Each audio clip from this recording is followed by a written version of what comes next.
ചവറ സരസൻ ഈ അന്നത്തെ രാഷ്ട്രീയ കോളിലൊക്കെ ഉണ്ടാക്കിയ കഥാപാത്രമായതുകൊണ്ടാണോ, അതോ ഇത് എപ്പോൾ വേണമെങ്കിലും സംഭവിക്കാവുന്ന ഒരു കാര്യമാണ്? ഒരു ജീവിച്ചിരിക്കുന്ന ഒരു മനുഷ്യനെ ഒളിപ്പിക്കുക, അതാ ഒരു നേതാവിന്റെ മേളിൽ ചാരുക, വലിയ രാഷ്ട്രീയ ഗൂഢാലോചനയായിരുന്നു. തീർച്ചയായിട്ടും.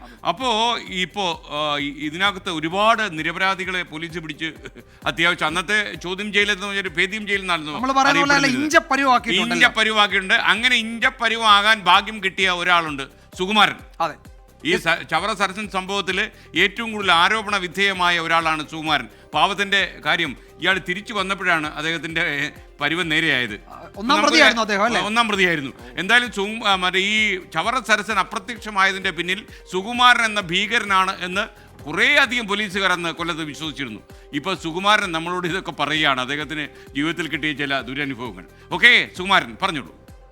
ചെന്നിരുന്നപ്പം ഈ ജമാലിക്കായ അടുത്ത് കൊണ്ടുവന്ന് ഞാൻ കണ്ടുകൊണ്ടിരിക്കുക. അന്നേരം പുള്ളി ഇങ്ങനെ കഞ്ചി കുടിക്കുന്നത് ഇങ്ങനെ നക്കി കുടിക്കുന്നതായിട്ട് കണ്ടു. അപ്പോൾ ഞാൻ അങ്ങോട്ട് ശ്രദ്ധിച്ചു. അപ്പോൾ എന്താണെന്ന് ചോദിച്ചപ്പോൾ ആ പുള്ളിയെ കെട്ടി ഇട്ട് അദ്ദേഹത്തെ അന്നേരം ഒന്നും പറഞ്ഞില്ല, അങ്ങനെ ഞങ്ങൾ സംസാരിക്കാൻ സമ്മതിക്കില്ലായിരുന്നു. അത് കഴിഞ്ഞ് 3-4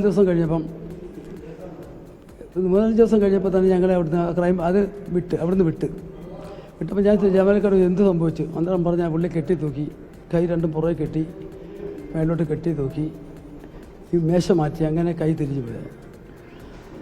അവിടെ എങ്ങനെയാണ് ഇങ്ങനെ RSPക്കാർ തന്നെയാണെന്ന് പറഞ്ഞിരുന്ന് അങ്ങനെ വിഷയങ്ങൾ നടന്നുകൊണ്ടിരിക്കുമ്പം അന്ന് RS ഉണ്ണിച്ചേട്ടൻ മന്ത്രിയാണ്.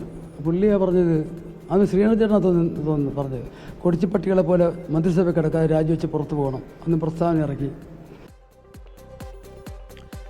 അങ്ങനെ വിജയകുമാർ, ഞാൻ വിനീത നാരായണൻകുട്ടി ഒരു കാര്യം പറഞ്ഞു, അതിന് പോയി SK നിന്ന് സംസാരിക്കാൻ തന്നെയാണ് ഉചിതം കേട്ടോ.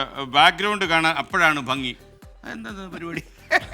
ഗംഭീരമായിരിക്കും, അതായിരിക്കും.